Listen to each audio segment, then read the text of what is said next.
할렐루야, 예수님의 사랑으로 성도 여러분을 사랑합니다. 현 정부가 서울 집값을 잡기 위해서 20번이 넘는 부동산 대책을 내어놓았습니다. 그러나 아직도 집값은 천정부지로 치솟고 있고 전세는 아예 매물마저 없어지고 있습니다.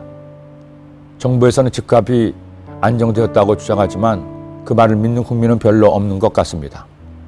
다른 나라도 부동산 정책이 문제가 되긴 하지만 우리나라 국민은 유독 집에 대한 집착이 있습니다.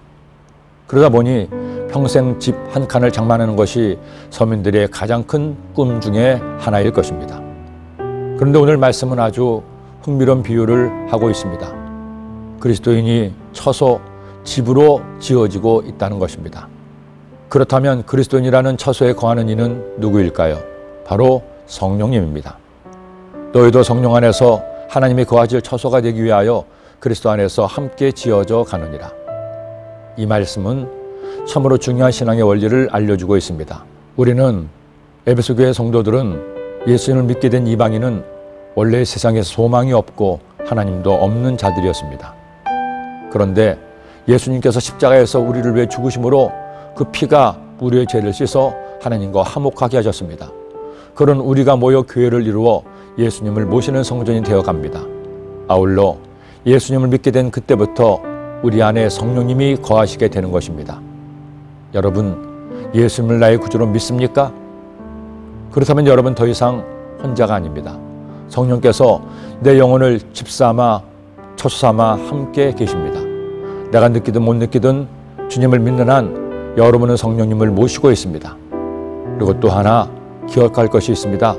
성령님을 모신 집으로의 나는 아직 다 지어진 것이 아니라는 것입니다. 지어져 가고 있습니다. 성령님을 모시는 집으로 아직 완전하지는 못하지만 완공될 수 있도록 우리의 최선을 다해야 하는 것입니다. 그렇다면 어떻게 성령님이 모시는 집으로 나를 만들어갈 수 있을까요? 오늘 말씀은 이렇게 가르칩니다. 그리스도 예수 안에서 함께 지어져 가느니라. 내 힘만으로는 내 집을 결코 완공할 수 없습니다.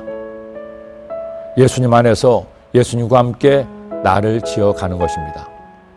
세상 집이 중요합니다. 남의 눈치를 볼 필요도 없고 이사 때문에 걱정 안 해도 됩니다. 든든한 노후 대책이 되기도 하죠. 하지만 성령님을 모시는 내 영혼의 집만 하겠습니까?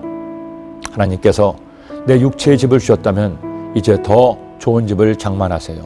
성령님을 모신 내 영혼의 집을 주님과 함께 지어가세요. 아직 육체의 집이 없습니까? 썩어질 육체의 집보다 더 소중한 내 영혼이 아름다운 집이 될 수 있도록 여러분의 최선을 다하세요.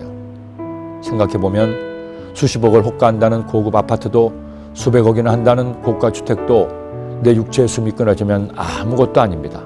그런 집에 산다고 결코 행복해지거나 문제가 다 사라지는 것이 아닙니다. 요즘 같은 때에는 오히려 세금 때문에 골머리를 앓아야 하기도 합니다. 하지만 내 영혼의 집을 잘 지어가는 성도는 환경과 상관없이 행복합니다. 감사합니다. 내가 사랑하는 나를 사랑하는 예수님 때문에 저절로 미소가 지어집니다. 사랑하는 여러분, 열심히 집을 지으세요. 하나님을 예배함으로 여러분의 영혼의 집에 기와 한 장 올리시고 간절한 기도를 통해 기둥을 세우는 여러분이 되시기를 기도합니다. 기도드립니다. 사랑의 예수님, 우리가 주님을 믿은 그 순간부터 성령께서 내 영혼을 집삼아 우리 안에 거하시고 함께 하심을 감사합니다. 내 영혼의 집이 잘 지어질 수 있도록 주님 도와주시고 은혜를 허락하여 주옵소서. 그래서 주님 만나는 그날까지 성령과 동행하는 삶을 살게 하여 주옵소서. 예수님의 이름으로 기도드립니다. 아멘.